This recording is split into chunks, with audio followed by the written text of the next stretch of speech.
Alright guys, now in this lesson I promise you I'm going to give you these 10 life and career changing things that I learned while working overseas. So I've spent lots of time working overseas. I'm not only working like what people say like in Singapore and all that, but I am working in countries in Europe and especially in US. I'll explain a bit more on why I was working there and what I learned. And it's not about what I learned. That these are the things that I learned that you can apply in your life and career, so that you can get ahead of you compared to your peers and whatnot and things like that. So let's get right into it without further ado. Now, this is what I prepare for you. Now, if you think that whether I have a credibility or experience to actually tell you things, now this is my experience, guys. This is my experience. Now, you know that I didn't start off as an independent financial advisor, right? Because I work as an engineer. Okay, I was an engineer by training. I work in engineer, then I joined a multinational company, which is actually a US multinational company, and it has all office around the world. It's office in Penang where I was based, but then it also had office in US and UK. So I joined this company, and within I would say relatively short years, I've proven myself. And a lot of people say working overseas is because they go to Singapore and China. It's because headhunter find us. No. For what I did is a bit on the unconventional way. A lot of people experience this overseas living experience while they are studying, which I think that there's really not much to it because you are still a student.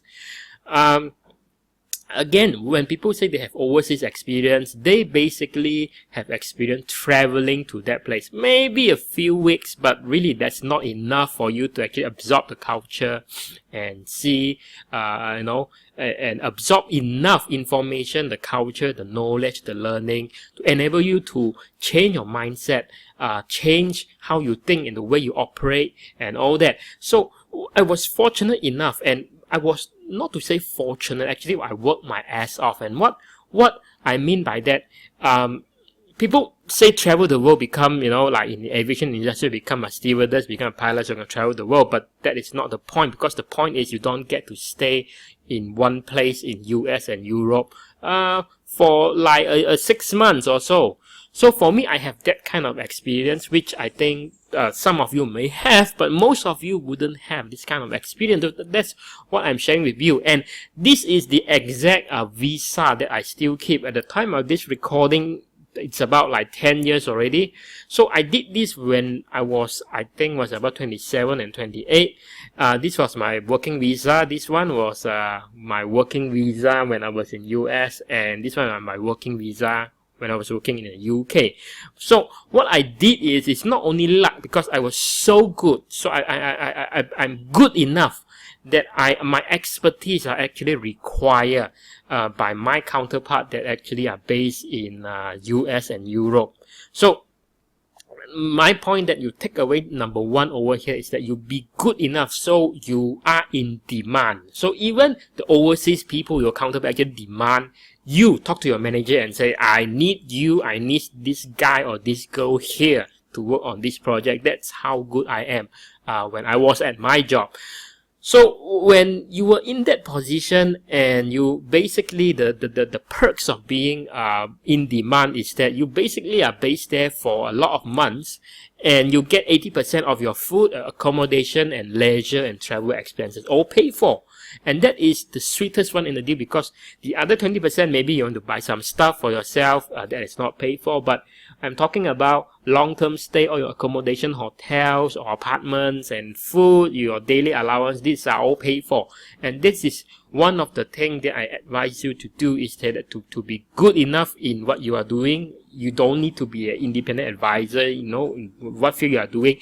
And the one advice is that you join a US, UK multinational company with the likelihood of having project overseas, that you will be based there. I'm not saying about like, short business trip, which only lasts like 1-2 weeks. That is really nothing to it.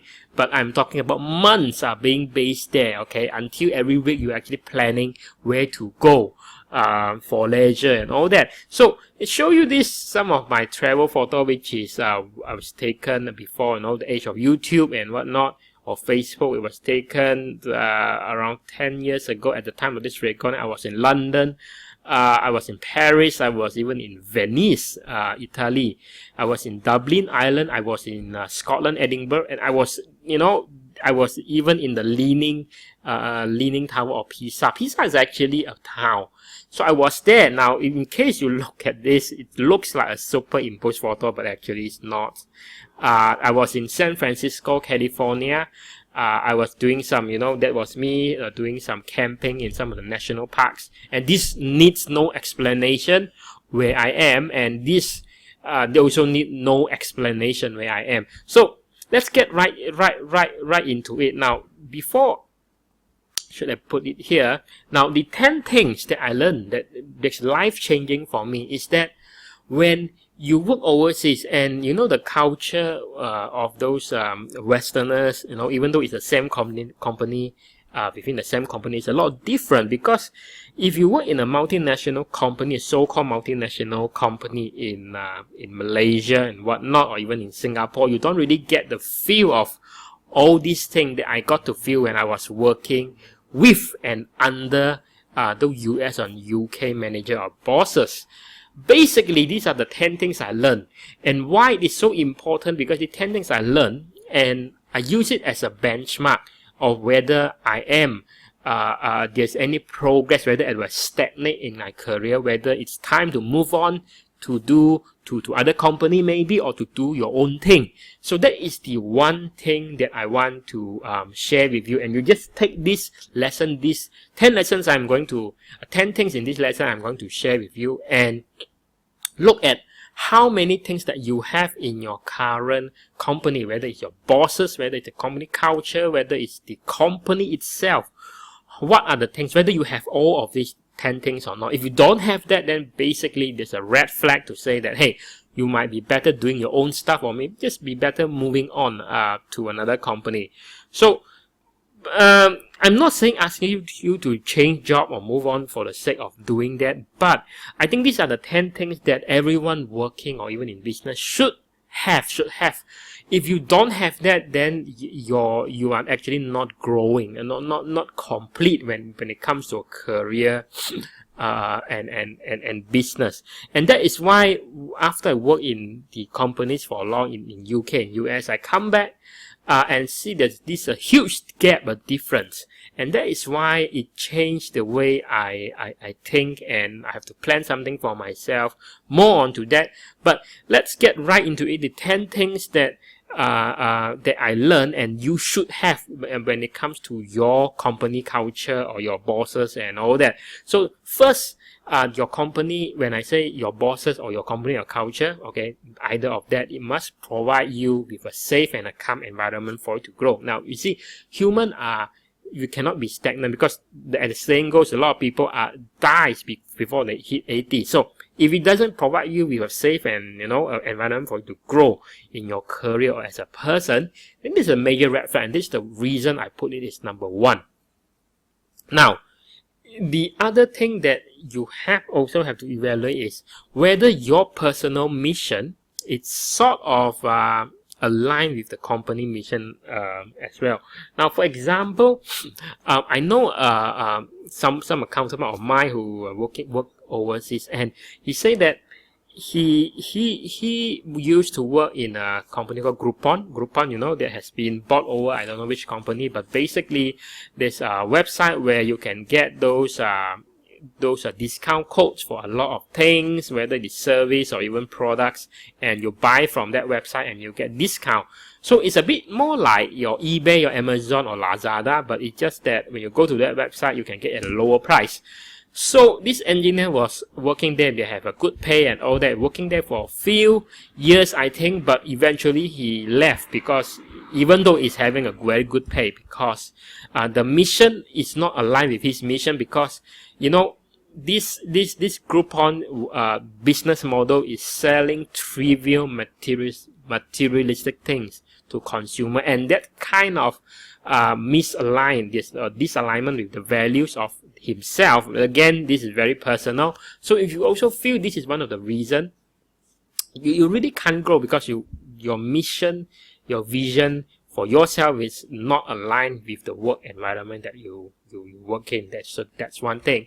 And the second thing that I think it's very important is that when you work in a technical field, whether it's especially as an engineer, I can't speak for other because obviously that is not something that I know, but my background is an engineer, and you see, conventionally, the people in certain jobs or career, when it comes to technical aspect of it, the more you do, the longer years you have in that position, then the more experienced you are. But that is untrue. This is not true when it comes to engineer. Due to the fact that technology moves very fast, so if you are a technical guy in an engineering environment, if you don't really catch up with the trend and the technology, you really get obsolete quickly. So it's the reverse. So the longer you are in this company, the longer that you stagnate. There's no room for growth. Maybe some people don't seek out for that, but most of the time what I see is that the environment doesn't really encourage growth. It requires you to do the same mundane, boring jobs, repetitive jobs every day, although it's, like same, just a different day, but same shit and all that. So you also have to consider whether there's any job security in that aspect or not when it comes to environment for you to grow. So maybe it's safe, maybe it's comfort, but you really don't have the opportunity for growth. That is where you may want to consider to move on or do your own thing. So the other thing is, I also known as some technical job that once you have quite a nice salary bump, maybe a 20% or so when you move in. But the thing is, when you move in and after a few years, you see that the increment is really nothing much. And the other thing is there's really no progress, because whatever increment or promotion in terms of the increment of salary has been what we call front-loaded, and there's not much room for growth. Your salary is not growing, your knowledge is not growing, your skills are not growing, and you just have a peak already in your career, and basically it's a flat line from there. Okay.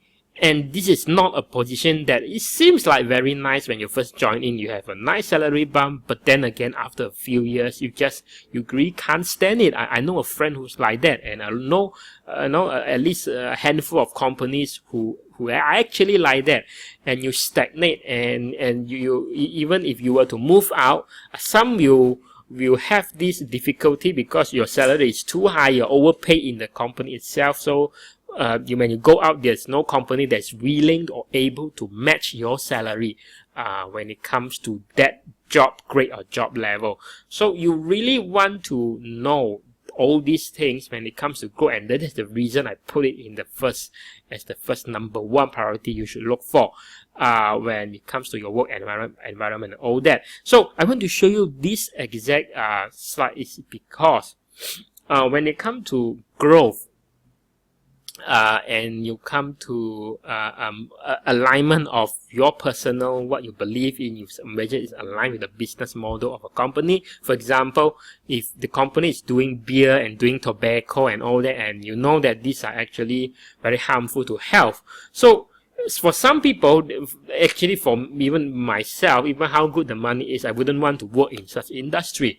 So like, when it comes to mission and vision and of this alignment of your values, just look at this. Okay, this is actually the exact words maybe in the 1980s when Apple just started, and this Steve Jobs, the founder of Apple, was talking to an executive named John Scully from Pepsi. Okay, Pepsi, your sugary drink, carbonate drinks, and and that is how one statement that made this John Scully jump over from Pepsi to Apple at that time is because this one comment that Steve Jobs gave him. He asked, he told him, he said that do you want to sell sugar water for the rest of your life, or do you want to change the world? Which obviously Apple did change the world, although John Sculley and Steve Jobs at that time, eventually they ended up in a dispute and all that. But my point is, if you feel something is really aligned with you, like change the world and whatnot, or if you feel that something is really not aligned with your values and all that, then you know that you have to leave and do your thing or move somewhere else. Okay, and that is why I cover a lot when it comes to number one. Now, number two is that your company or your boss or department or the culture must recognize and reward you fairly. If you do not have that, and if all you get is actually just lip service meaning that there are some bosses that give you praises and all that, but it was not reflected in the pay slip. And let's be realistic, right? If you want to reward something, be something that is tangible, right? In terms of a pay, in terms of tangible monetary terms we are talking about, because you are working for a business, so it's just fair. A business will reward you for the good job done, or when you hit your key performance indicator. So don't just accept content with lip service. And sometimes the reverse is also true, where some people they feel they're rewarded accordingly, but they don't just get that kind of encouragement in terms of verbal recognition, reward from their bosses or the department and all that.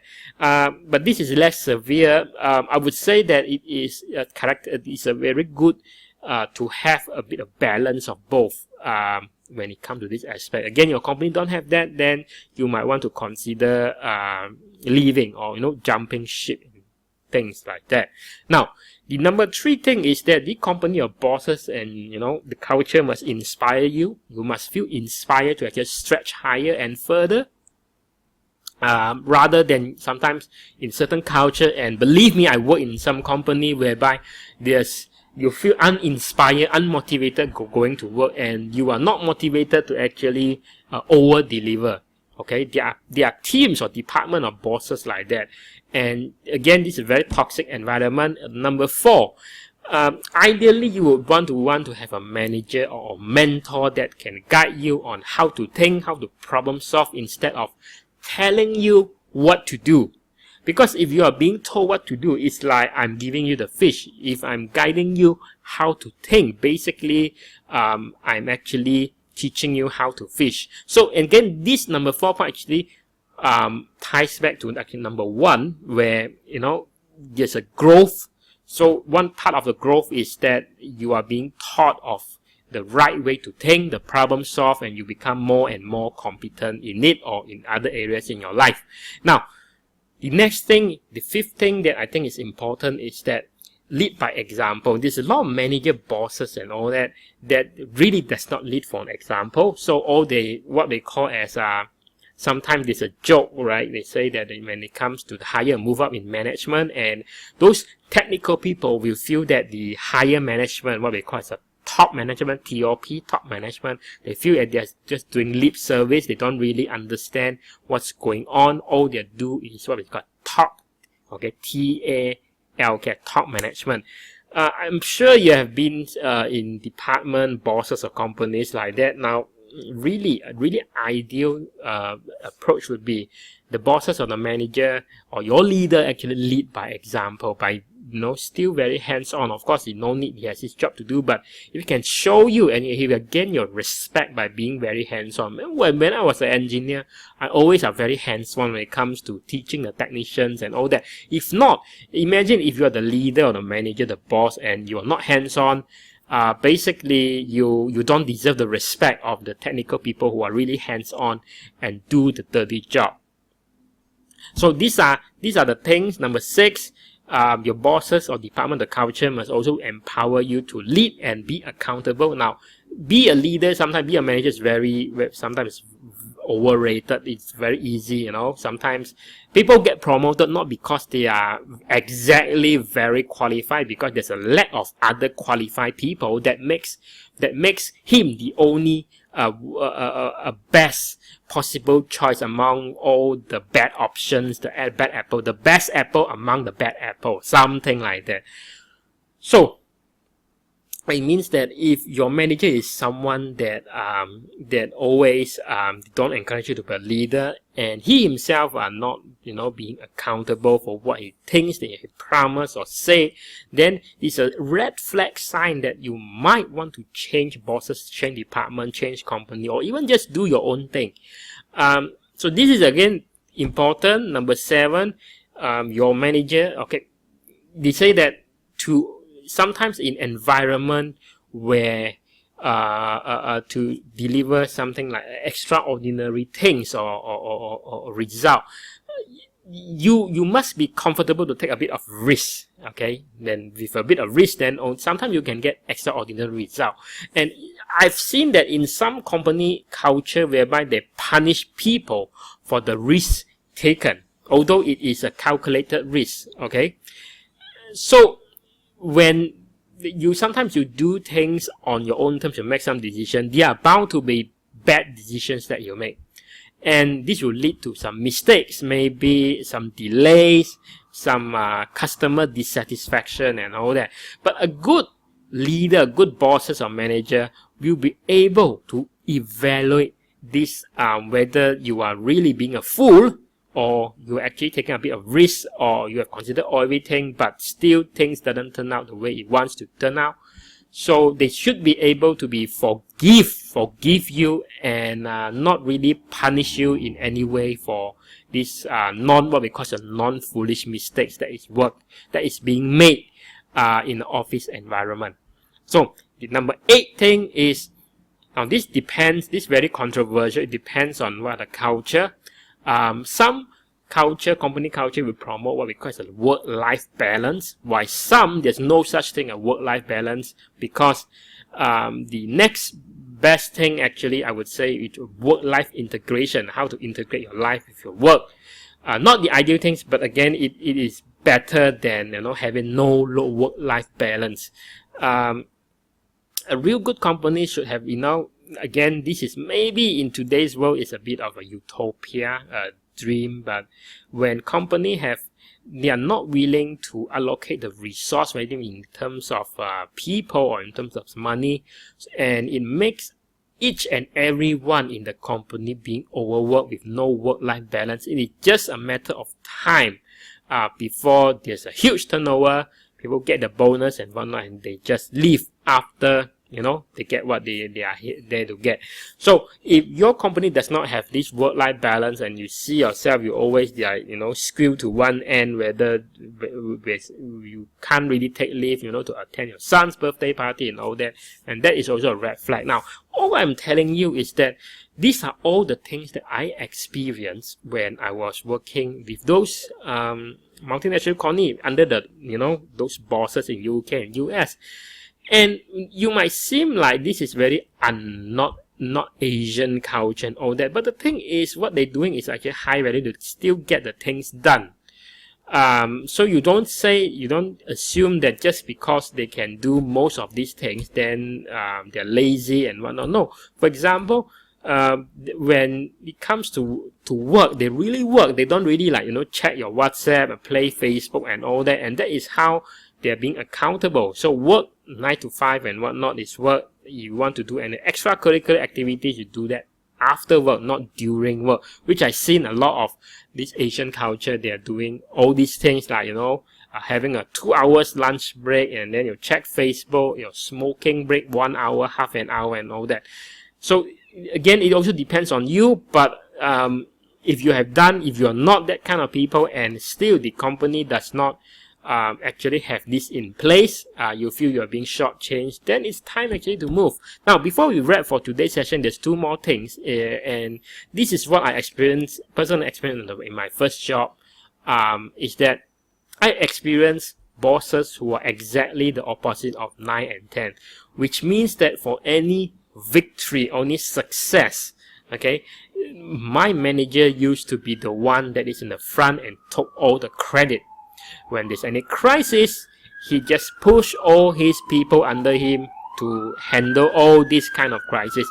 And this is really the worst kind of bosses or manager leader you can get, because the right way for any leader, manager, is that No, you lead by example. And how you lead by example is that when there's any success or victory, you don't take credit from your subordinate. You let them take the credit. And that's the thing a lot of bosses, managers don't understand, is that when you let your subordinate take the credit, okay, people under you take the credit, they will normally they will credit their success to you if you are the manager. So who is a win-win situation? No one is to lose, and everyone looks good.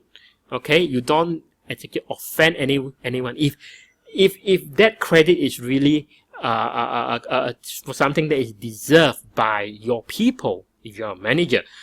And during in crisis, you don't avoid from the crisis. Some managers are very afraid because they are very afraid it will jeopardize their own position or maybe key performance indicator, or the culture that makes people very avoidance of to face any crisis head on.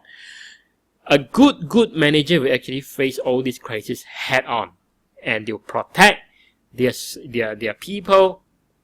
They'll handle it like a pro.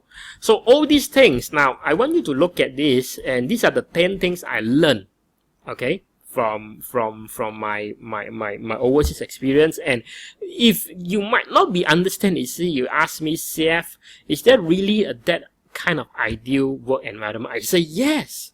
Is that if you have never worked, in a team with all those people from US and UK developed country, then you wouldn't believe that it's possible. But I can tell you this is very, very, very possible. Now, if you don't have there's a major red flag, I mean, nobody is perfect. Okay, your boss's company or culture may have, more than half of this, and I think that is a realistic expectation. But if it's less than half and it does not have a lot of this, then there will be a major red flag. And this environment are very toxic for your not only for your career but for your health. Okay, so you need to really, for myself, 10 years ago, I come back here and I see there's a stark difference. I know I have to plan my exit eventually. I'm not sure what I'm going to do at that time, but I know that I cannot be in this environment for long because you're killing you slowly, surely but slowly inside. Okay, not literally, but in terms of career growth and all that.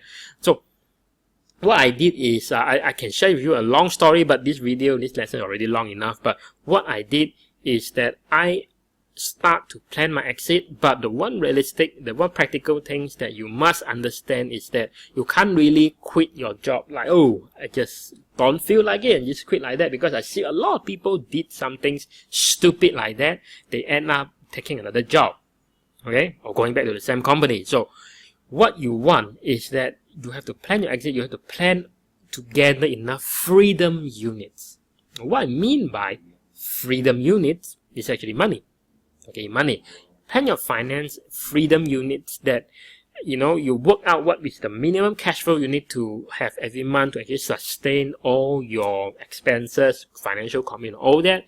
Then you have something in place that actually generate that kind of consistent cash flow before you make the jump, before I call it quits. I'm not saying that you retire. You probably can do your own thing, you do your own field and whatnot, but that it is no good if you have your financial security jeopardized. That is really not the situation you want to be in, because it makes you become desperate. So what I mean is that you have gather enough things, asset that give you consistent cash flow.